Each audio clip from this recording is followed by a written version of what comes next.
Ciao a tutti e benvenuti o bentornati sul mio canale Mitologia per Sognare. Io sono Salva e oggi voglio raccontarvi una delle storie più famose della mitologia greca, ovvero la storia del cavallo di Troia. E vedremo come è stato inventato e a che cosa porterà. Ma adesso mettetevi comodi perché il nostro racconto sta per incominciare.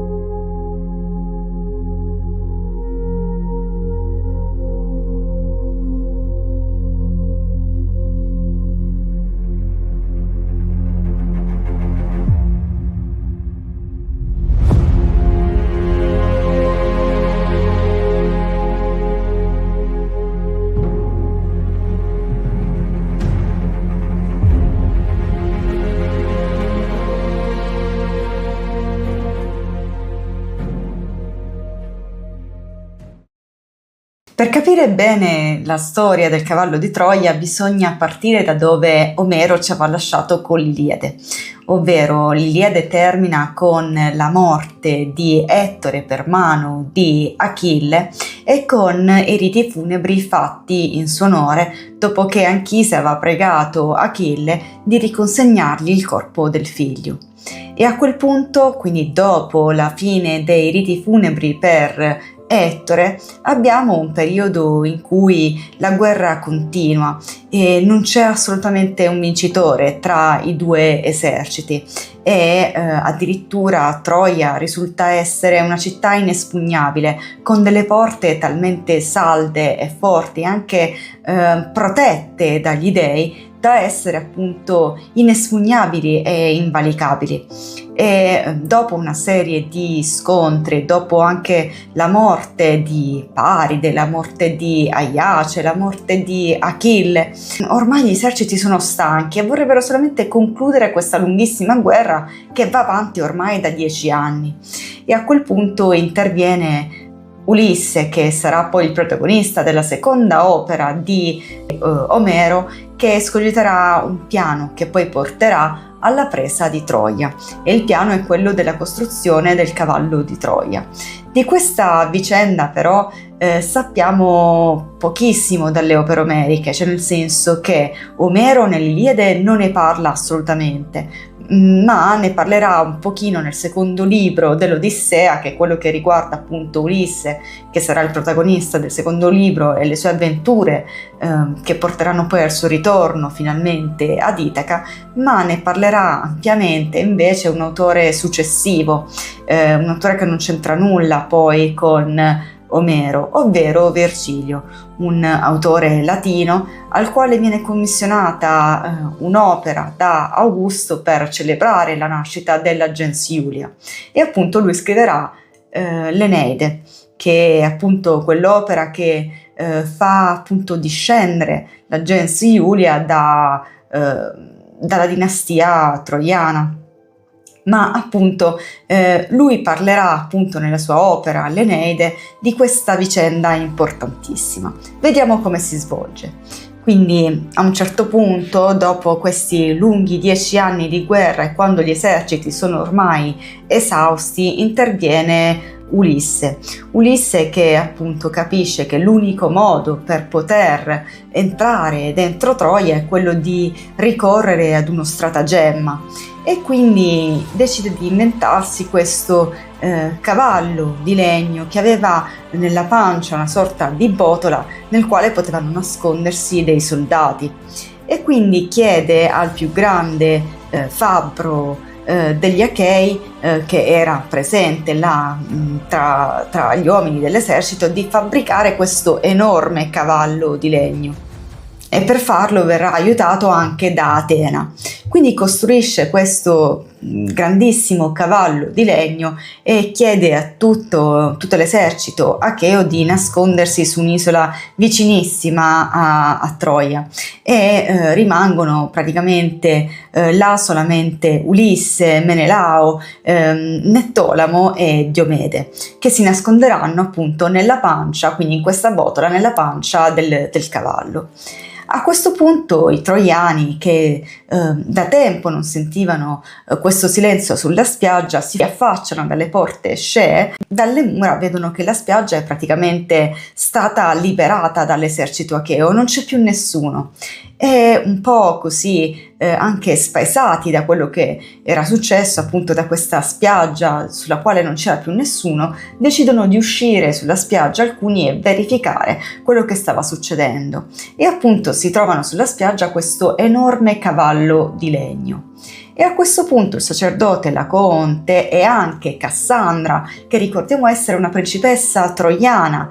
che aveva il dono della profezia ma la maledizione di non essere mai creduta, e per lei ho fatto un video completo sul canale di cui lascio il link in descrizione, questi chiedono agli altri troiani di non prendere questo cavallo perché è un dono appunto degli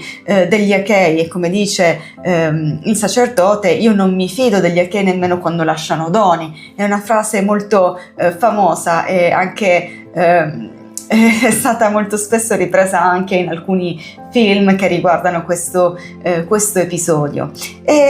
però praticamente non vengono creduti da nessuno. E a questo punto interviene un soldato acheo che era stato lasciato sulla spiaggia proprio da Ulisse per intervenire, affinché intervenisse proprio in questa occasione. E questo soldato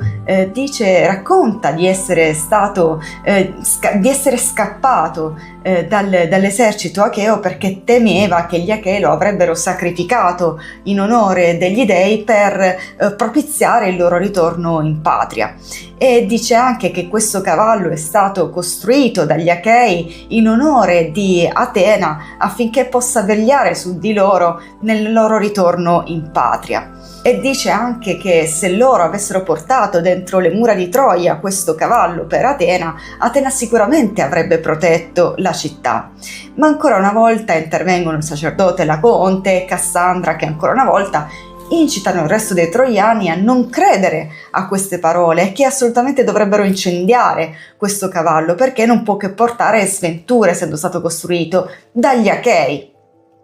Ma a questo punto succede un episodio importantissimo, ovvero a un certo punto dal mare vengono fuori dei serpenti che praticamente uccidono Lacoonte e i suoi figli, e così i troiani vedono questo avvenimento come un presagio. E a quel punto quindi portano dentro le mura di Troia questo cavallo di legno.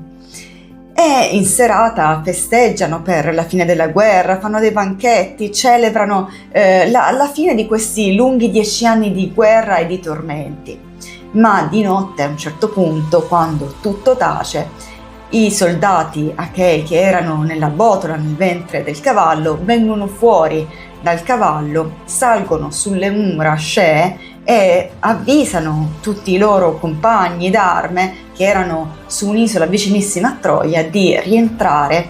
perché appunto sono riusciti ad entrare dentro le mura di Troia. Aprono questi poi le mura per i loro compagni e la città di Troia quella notte verrà completamente distrutta. I templi verranno distrutti, le donne verranno fatte schiave e i bambini neonati verranno buttati giù dalle mura. E questa è anche la sorte che avrà anche il figlio di Ettore, Astianatte, il quale praticamente viene buttato giù dalle mura di Troia da Nettolamo, il figlio di Achille, sotto suggerimento di Ulisse, poiché appunto Ulisse gli dice che probabilmente se non lo avesse fatto, se questo bambino fosse sopravvissuto, col tempo poi si sarebbe ribellato proprio per la morte di suo padre, per cui appunto gli tolgono la vita in questo modo.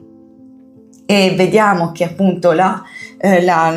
guerra di Troia si conclude in questo modo, con questo escamotage, e Troia viene completamente distrutta. Ma gli studiosi successivi hanno dato una connotazione diversa a questa idea del cavallo di Troia, in quanto la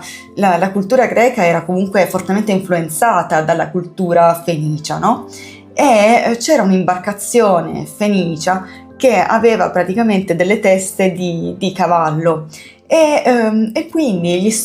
alcuni studiosi pensano che in realtà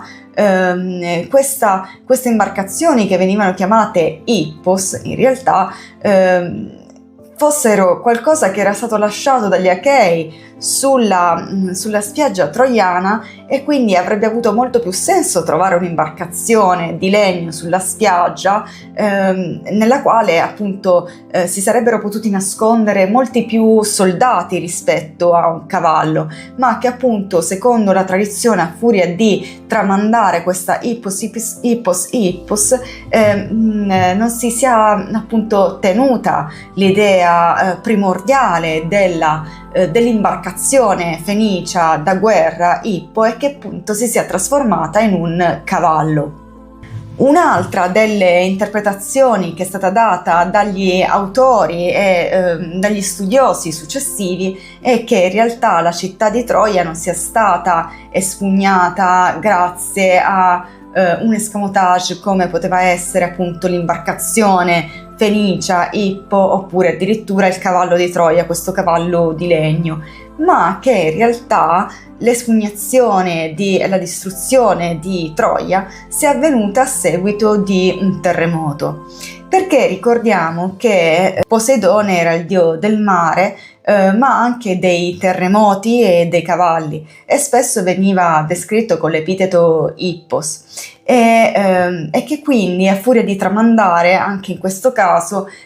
si sia persa l'idea di Hippo come appunto Poseidone, e quindi come dio dei terremoti, e che invece appunto si sia creato questo cavallo di Troia, anche perché molti studiosi hanno studiato le tracce di un sisma potentissimo che ha scosso Troia proprio in quel periodo molto antico, quello che appunto si fa combaciare con quella che è stata poi la guerra di Troia. Io onestamente ho una visione un po' romantica delle cose, cioè io sono cresciuta pensando a questo episodio del cavallo di Troia, e per me appunto non esiste né l'imbarcazione, cioè voglio pensare che non esista né l'imbarcazione fenicia né tantomeno il terremoto, ma che appunto le vicende siano andate proprio così. Ma voi lasciatemi un commento e fatemi sapere quale secondo voi è l'opzione più giusta. Amici, il video di oggi termina qua, io vi ringrazio per aver visto il video fino alla fine, lasciate un like ed iscrivetevi al canale per supportare il mio lavoro, e noi ci vediamo al prossimo video. Ciao!